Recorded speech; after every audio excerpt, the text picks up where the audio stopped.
이때 동지 우독순을 청하여 이를 도모할 방책을 비밀히 약속하였다. 그 다음 각각 권총을 휴대하고 곧 길을 떠났다. 기차를 타고 가면서 생각해보니 두 사람이 다 러시아 말을 전혀 모르므로 걱정이 적지 않았다. 도중에 스이페노 지방에 이르러 유동하를 찾아 부탁의 말을 하였다. 지금 내가 가족들을 맞이하기 위해서 하얼빈으로 가는데 러시아 말을 모른다네. 자네가 거기에 같이 가서 통역을 해주고 여러 가지 일을 주선해 줄 수 없겠는가? 나도 역시 약을 사러 하얼빈으로 가려는 참이니 참 잘된 일이요. 같이 가지요. 곧 길을 떠나 동행이 되었다. 이튿날 하얼빈에 있는 김성백의 집에 이르러 유숙하고 다시 신문을 얻어보고 이토 히로부미가 오는 날짜를 자세히 탐지하였다. 또 그 이튿날 다시 남쪽으로 창춘 등지로 가서 거사하고도 싶었다. 그러나 유동하가 본시 나이 어린 사람이라 곧 자기 집으로 돌아가겠다 하므로 다시 통역할 사람을 얻으려 하였다. 그때 마침 조도선을 만나 가족들을 맡기 위해 동행해서 남쪽으로 가자 했더니 조씨는 곧 승낙하는 것이었다. 그날 밤은 또 김성백의 집에서 묵었다. 그때 비용이 부족할 것이 걱정스러워서 유동하를 시켜 김성백에게 가서 50원만 잠깐 빌려가지고 오면 머지않아 곧 갚겠노라고 말하라 시키고 유씨가 김씨를 찾아갔으나 밖에 나가고 없었다. 그때 나는 홀로 여간방 등불 밑 차디찬 침상 위에 앉아 잠깐 동안 장차 행할 일을 생각하며 비분간개한 마음을 이길 길 없어 노래 한 수를 읊었다. 장부가 세상에 처하며 그 뜻이 그도다. 때가 영웅을 지으며 영웅이 때를 지으리로다. 천하를 응시하며 어느 날에 업을 이룰고 동풍이 점점 차가운데 장사의 의기가 뜨겁도다. 붕괴이 한 번 가며 반드시 목적을 이루리로다. 쥐도적 이등이여 어찌 즐겨 목숨을 비길꼬. 어찌 이에 이를 줄을 헤아렸으리요. 세사가 고연하도다. 동포 동포여 속히 대업을 이룰지어다. 만세 만세여 대한 독립이로다. 만세 만만세여 대한 동포로다. 읊기를 마치고 다시 편지 한 장을 써서 브라디보스토크에 있는 대동공보 신문사에 붙이려 했다. 그 뜻은 첫째, 우리들이 행하는 목적을 신문지상에 널리 알리자는 것이요. 또 한 가지는 유동하가 만일 김성백에게서 돈 50원을 꾸어온다면 갚아줄 방책이 없기 때문에 대동공보사에서 갚아주도록 하는 핑계로 말한 것이니 그것은 잠깐 동안의 꾀였던 것이다. 편지를 끝마치자 유씨가 돌아왔는데 돈을 빌려오지 못했다 하므로 자지도 못하고 그날 밤을 지냈다. 이튿날 아침 우, 조, 유 세 사람과 함께 정거장으로 갔다. 조씨로 하여금 남청열차 서로 바뀌는 정거장이 어디 있는가를 역의 관리에게 자세히 묻게 했더니 지하이 지스고라고 하는 것이었다. 나는 곧 우, 조 두 사람과 함께 유씨를 작별한 뒤에 열차를 타고 남행하여 그 방면에 이르렀다. 차에서 내려 여관을 정하고 유숙하며 정거장 영문에게 물어보았다. 이곳에 기차가 매일 몇 차례나 내왕하는가?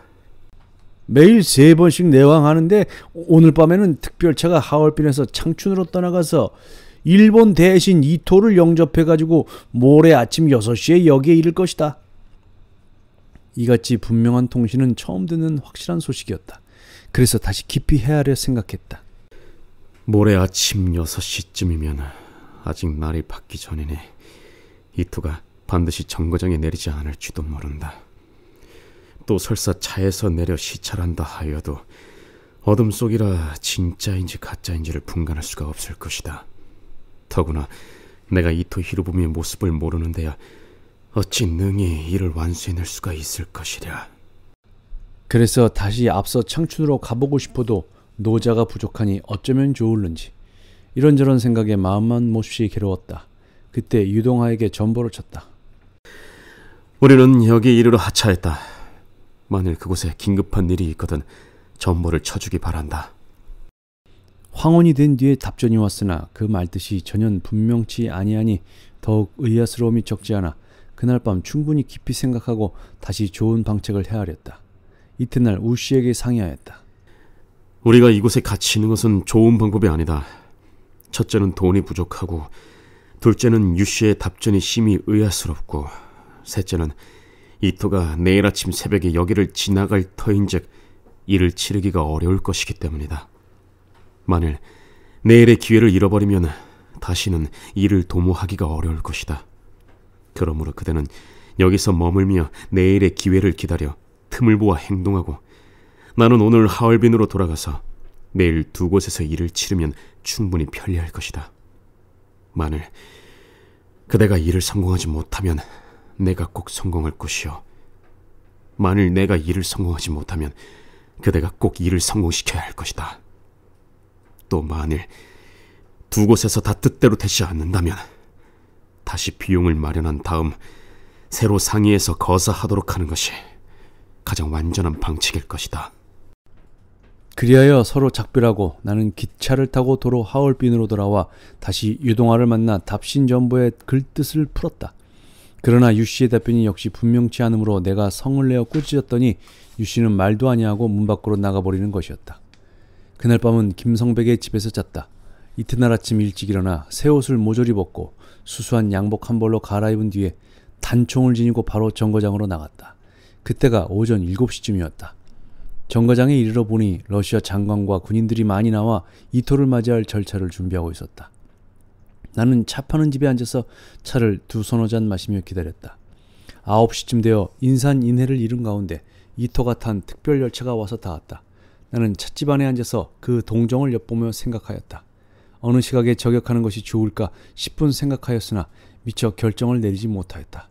그 즈음 이윽고 이토가 차에서 내려오자 각 군대가 격리하고 군악소리가 하늘을 울리며 귀를 때렸다. 그 순간 분한 생각이 터져 일어나고 3000길 업화가 머릿속에서 치솟아 올랐다. 어째서 세상 일이 이같이 공평하지 못한가? 슬프도다.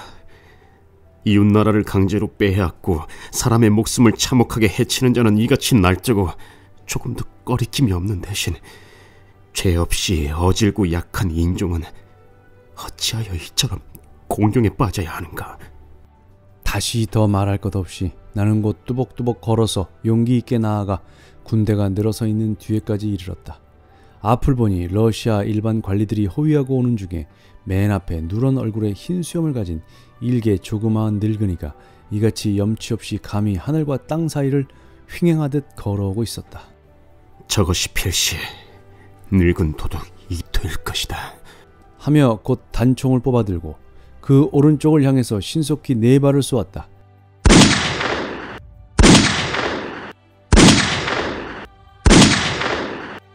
그러나 생각해보니 10분 의아심이 머릿속에서 일어났다. 내가 본시 이토의 모습을 모르기 때문이었다. 만일 한번 잘못 쏜다면 큰일이 낭패가 되는 것이었다. 그래서 다시 뒤쪽을 향해서 일본인 단체 가운데서 가장 의젓해 보이는 앞서가는 자를 새로 목표하고 3발을 잇따라 쏘았다.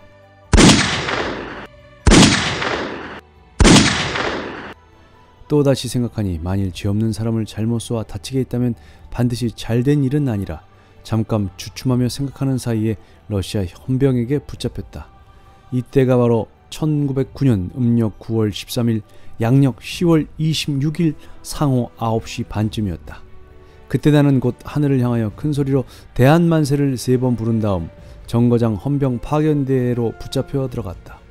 온몸을 검사한 뒤에 조금 있다가 러시아 검찰관이 한국인 통역관과 같이 와서 성명과 어느 나라 어느 곳에 살며 어디로부터 와서 무슨 까닭으로 이토를 해쳤는가를 물었다. 그러므로 나는 대각 설명해 주었는데 통역하는 한국인의 한국말을 잘 알아들을 수 없었다. 그때 사진을 찍는 자가 2~3번 있었다. 오후 8, 9시쯤에서 러시아 헌병 장교가 나와 함께 마차를 타고 어느 방향인지 모를 곳으로 가서 일본 영사관에 이르러 나를 넘겨주고 가버렸다.